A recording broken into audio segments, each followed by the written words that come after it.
Hello, YouTube. ZiggyNo back with my pet peeves. I believe this should be an annual airing of pet peeves. Now, on to my pet peeves.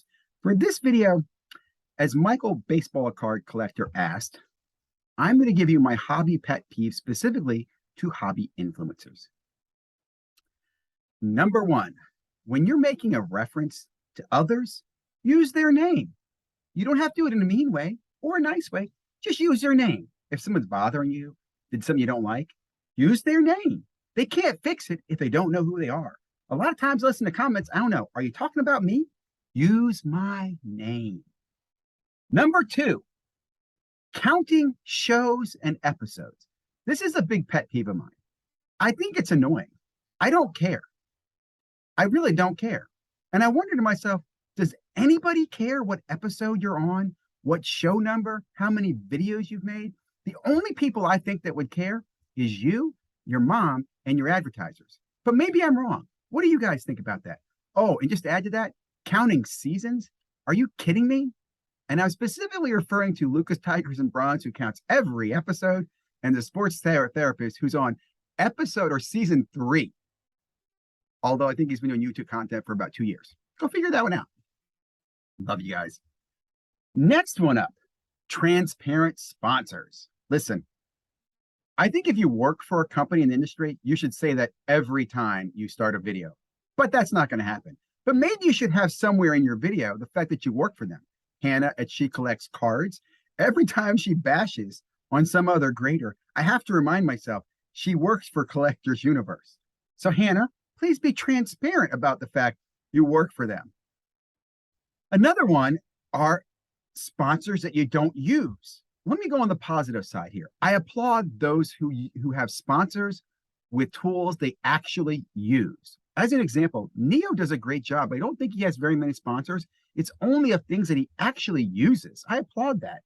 Same thing with Steve, Flipping Steve, right? He doesn't have sponsors. He's even said that. He's not going to sponsor something he doesn't use. I love that mentality. So if you are going to sponsor it, you should be using it. And you should be using it before you are sponsored by it, but you should be using it.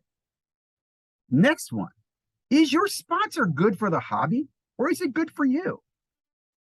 Look, everybody can do what they want to do. And this is really my pet peeve. Probably not many people are going to share this. I just don't understand why we are accepting money from companies that have grifted members of the hobby. I'll leave it at that. I know I should say names, but you probably know who you are. I would just simply say, is the sponsor that's paying you someone that you truly would use and recommend to others because they and their business are beneficial to the hobby? Another pet peeve of mine, demonizing stuff you don't know anything about. If you don't understand through the mail autographs, then shut the hell up. If you don't understand breaking, shut the hell up. And this goes for a lot of people because I hear a lot of people demonize breakers. Oh, breakers are terrible. Breakers are ruining everything. It's breakers driving up prices.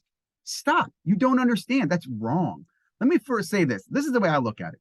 Would you like to buy one hobby box or your favorite team from an entire case? It's up to you. Do what you want to do, boo. But let's not demonize stuff that you don't understand.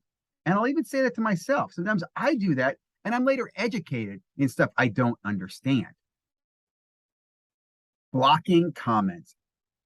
I can't stand it. Now, look, there's a time when a troll comes by and you need to just shut them up.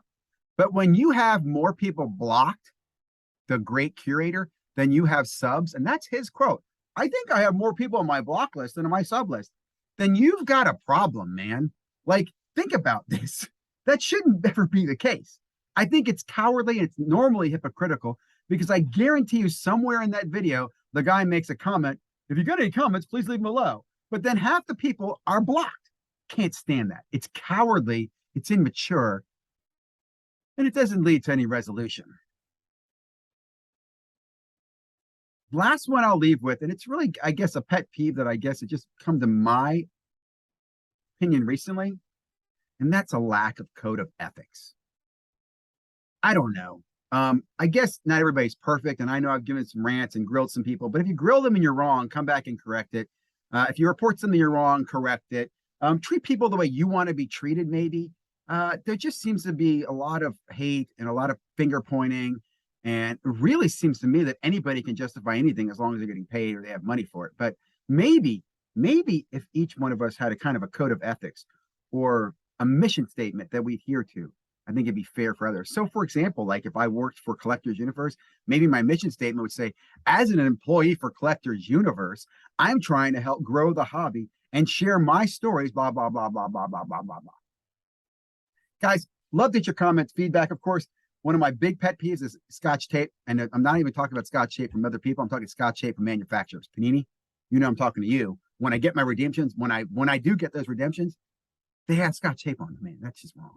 Guys, have a great day. Stay safe. Stay healthy. Have a great weekend. Oh, I'm trying not to do that one where you ask people to do stuff. You know, that's a pet peeve for many people. I'm not doing that.